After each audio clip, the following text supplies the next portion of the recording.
अस्सलाम वालेकुम, this is me Usman. उम्मीद आप सब खैरियत से होंगे।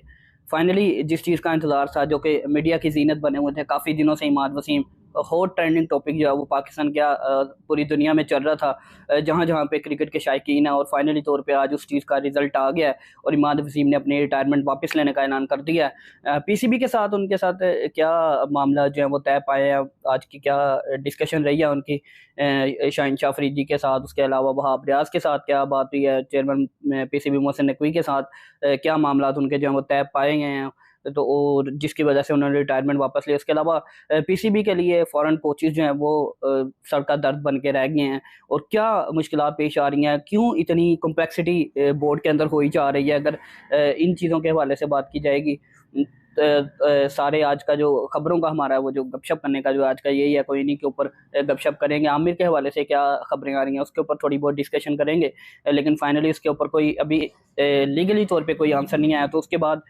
उसके ऊपर भी डिस्कशन करेंगे। लेकिन उससे पहले अगर आप चैनल पे नए हैं तो सब्सक्राइब कर लें, पेज पे नए तो फॉलो कर लें, बेल आइकन को प्रेस कर लें और पोस्ट नोटिफिकेशन ऑन कर लें, ताकि हर आने वाली नई वीडियो सबसे पहले आप तक पहुँच सके। तो शुरुआत बिल्कुल जी इमाद वसीम से ही करूँगा। आज फाइनली तौर पे इमाद वसीम ने मुलाकात करने के बाद शाहीन शाह अफरीदी के साथ, जैसे मैंने आपको पहले ही बताया था कि शाहीन शाह अफरीदी के साथ वो मुलाकात करेंगे, उन्होंने कल फ़ोन करके उनको मुबारकबाद भी दी है।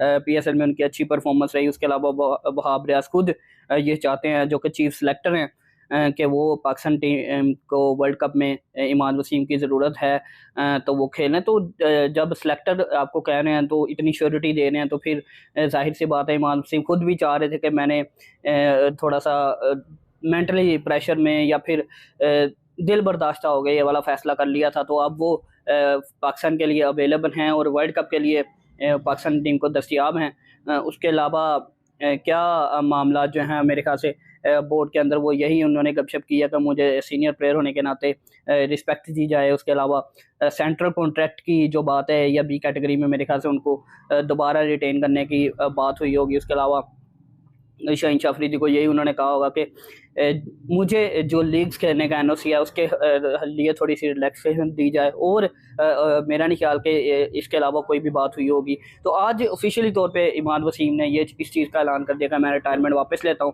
और वर्ल्ड कप के लिए टीम को दस्तयाब होंगे, जो कि अच्छी चीज़ है। मैं खुद इमाद वसीम की रिटायरमेंट से बड़ा नाखुश था कि उन्होंने इतनी जल्दी ये वाला फैसला क्यों किया, हालांकि वो अच्छी परफॉर्मेंस देते आ रहे थे। लेकिन वो भी दिल बर्दाश्त हो गए जब बाबर आजम ने उनको वर्ल्ड कप 2023 के लिए नहीं था चुना। उसके अलावा फिर थोड़े बहुत क्लैशेस उनके चल रहे थे, पहले भी उनको नहीं खिलाया गया, तो फैंस की भी आपस में बहुत चल रही थी। अगर मैं फैंस की बात कही जाऊँ तो बाबर आजम के फैंस जो है वो इमाद वसीम जैसे ही ग्राउंड में आते थे बाबर चैंट के नारे लगाते थे, तो फिर वो जाहिर सी बात है बाबर आजम को भी थोड़ा सा था इनसे कि इमाद वसीम ने इनके ऊपर बैठ के सोशल मीडिया के ऊपर बैठ के, मेन स्ट्रीम मीडिया के ऊपर बैठ के बाबर आजम के खिलाफ बातें की हैं। तो बाबर आजम के फैंस जो है वो इसके खिलाफ हो गए इमाद वसीम के। अब इमाद वसीम के जो फैंस थे वो इसलिए खिलाफ थे बाबर आजम के कि उन्होंने इमाद वसीम को वर्ल्ड कप 2023 में चांस नहीं दिया। हालांकि नवाज से ये अच्छे बॉलर भी हैं और बैटर्स भी हैं। हालांकि नवाज पिछला साल पूरा तकरीबन कोई एक आधा मैच होगा जिसमें अच्छी परफॉर्मेंस दे सके। उसके अलावा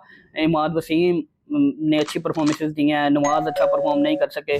तो यही वजह है कि बाबर और इमाद की जो है वो, हालांकि न्यूजीलैंड की सीरीज में जब वो इमाद के हाथ पे चोट लगी थी तो बाबर उसी टाइम आए हैं और बाबर ने उनको हाथ पकड़ के किया। तो इन दोनों की प्लेयर्स की आपस में तो ख़त्म हो गई थी, लेकिन जो जाहिर सी बात है फैंस का जो था वो यही था। इसी वजह से इमाद वसीम को ग्राउंड के अंदर भी चैंट किया गया, और काफ़ी इनके सपोर्टर्स की तरफ से बाबर आजम के जो थे फैन, उनकी तरफ से इमाद वसीम को काफ़ी वो किया गया। एक दफ़ा तो उन्होंने स्टेट ग्राउंड में अपनी शर्ट उतार के भी दिखा दी थी कि मेरा नाम इमाद वसीम है, चुप करते हैं। तो होता है प्लेयर्स को। इमाद वसीम बड़े अच्छे प्लेयर हैं, वो जिस तरह की परफॉर्मेंसेस देते आ रहे हैं, पीएसएल में भी दिया और वैसे भी पाकिस्तान के लिए बड़ा अच्छा इन्होंने सर्व किया हुआ है, तो डिजर्व करते हैं। और जो कैरेबियन में हमारी क्रिकेट है, सीपीएल, वो खेले हुए हैं ऑलरेडी, और वहाँ पे ही वेस्ट इंडीज़ में वर्ल्ड कप होने जा रहा था। इमाद वसीम वहाँ पे वाइटल रोल प्ले कर सकते हैं। तो यही वजह है कि एक अच्छा डिसीजन था, एक अच्छी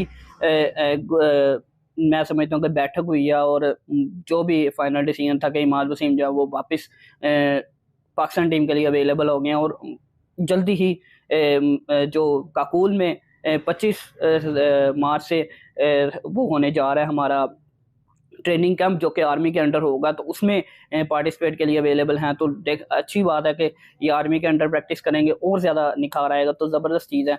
उसके अलावा अगर बात की जाए तो कोचिंग स्टाफ के हवाले से पाकिस्तान के जो मैनेजमेंट है, पीसीबी की जो मैनेजमेंट है, वो बड़ी परेशान नज़र आ रही है। जिस मर्जी कोच के साथ बात की जा रही है वो हमें लाल झंडी दिखा देते हैं और वो कुछ भी नहीं, हर बंदा पीसीबी को लिफ्ट नहीं करा। वो यही वजह है कि जैसे ही कोई नई हुकूमत आती है वो अपना चेयरमैन लगा देती है और फिर वो चेयरमैन जो आता है वो अपना कप्तान लगा देता है, सिलेक्टर अपने ले आता है, तो फिर कोचेस को भी इतना अब ऊपर ट्रस्ट नहीं रहता। और वो यही वजह है कि वो कहते हैं कि हम लोग लॉन्ग टर्म किस तरह चला जाए, जब जैसे ही कोई बंदा दूसरा आता है अपने कोचिंग स्टाफ को ले आता है, अपने सेलेक्टर्स को ले आता है, अपने कप्तानों को ले आता है, तो फिर वहाँ पे इस तरह के माहौल में कोई भी बंदा यहाँ पे आने के लिए तैयार नहीं है। जिस बंदी मर्जी को कॉल की जाए, मैथ्यू हेडन को, डैरन समी को, वाटसन को कॉल की है, लेंगर को कॉल की है, उसके अलावा फिल सिमंस को कॉल किया, मतलब जिस बंदे को भी कॉल कर रहे हैं वो आगे से हमें इस तरह का रिस्पॉन्स कर रहे हैं। और फिर पाकिस्तानी क्रिकेट बोर्ड को पता नहीं उन्होंने क्या अजीब तरह का बना के रखा हुआ है। हर बंदा हाइब्रिड मॉडल के ऊपर भी अब कोचिंग के लिए आने को तैयार हो रहे हैं। वो ये कह रहे हैं कि मैं आईपीएल में भी कोचिंग करूँ, सीपीएल में भी कोचिंग करूँ, फिर थोड़ा बहुत अगर दिल करे तो पाकिस्तान की भी कोचिंग करूँ। तो अजीब मामला जो है पाकिस्तान क्रिकेट बोर्ड ने इतने कॉम्प्लेक्स कर दिया। और बोर्ड भी यही चाहता है कि हम लोगों ने जरूर इंटरनेशनल कोचेस के साथ जाना है, अब जो लोकल कोचेज हैं उनके साथ काम किया जाए। लेकिन लोकल कोचेस कहते हैं आप लोग कहते हैं कि हमारा उनके साथ प्लेयर्स के साथ मसला बन जाता है। तो जब इस तरह के मामला रहेंगे तो फिर पाकिस्तान की क्रिकेट का तो अल्लाह ही हाफ़िज़ है।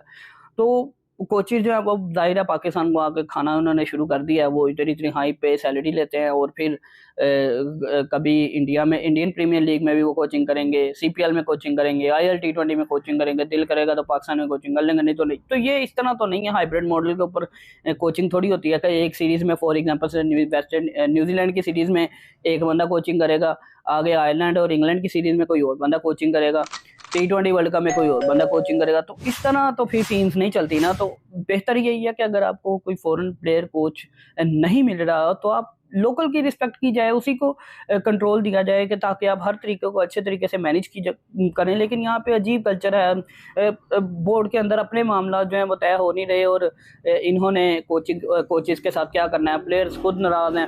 तो जब यहाँ पे इस तरह की सिचुएशन रहेगी तो फिर मामला जो है बड़ी मुश्किल से हल होंगे।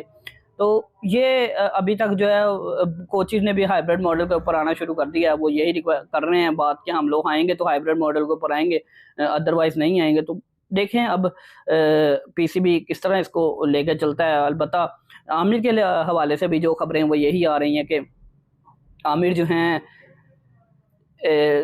आमिर का मामला थोड़ा सा और है, लेकिन जल्द इंशाल्लाह इसके ऊपर भी मैं एक बिल्कुल प्रॉपर एक वीडियो बना के आपके साथ शेयर करूंगा। अभी कुछ पिक्चर क्लियर होने दें, इंशाल्लाह ताला जैसे कोई और बड़ी खबर आती है तो मैं ज़रूर आपके साथ शेयर करूंगा। लेकिन पाकिस्तान क्रिकेट बोर्ड के लिए, पाकिस्तान क्रिकेट के लिए आज का सेटबैक ये है कि शहरियार खान 89 ईयर्स की एज में आज इंतकाल कर गए लाहौर में, और आज उनकी मैयत को लेके कराची जाया जाएगा, वहाँ पे उनकी तदफीन होगी। तो 2 दफ़ा चेयरमैन बोर्ड रहे हैं और बड़ा अच्छा इन्होंने काम किया। अल्लाह पाक उनको जवार रहमत में जगह दे और उनके फैमिली को जो है वो सब्र दे। पाकिस्तान क्रिकेट में उन्होंने बड़ा नाम बड़ा काम किया, तो अल्लाह पाक उनको जन्नत में जगह दे और पाकिस्तान के क्रिकेट बोर्ड को मज़ीद बेहतर काम करने की तौफीक अता फरमाए। जो इस टाइम पाकिस्तान क्रिकेट बोर्ड की सिचुएशन है बहुत ही मुश्किल हालात में लग रहे हैं और कप्तान का अभी तक फाइनल हो नहीं रहा। और जो शाहीन शाह अफरीदी की सिचुएशन है, आपको भी पता है कि न्यूजीलैंड के ख़िलाफ़ हम लोग 4-1 से सीरीज़ हार गए। उसके अलावा रही सही कसर हमारी जो है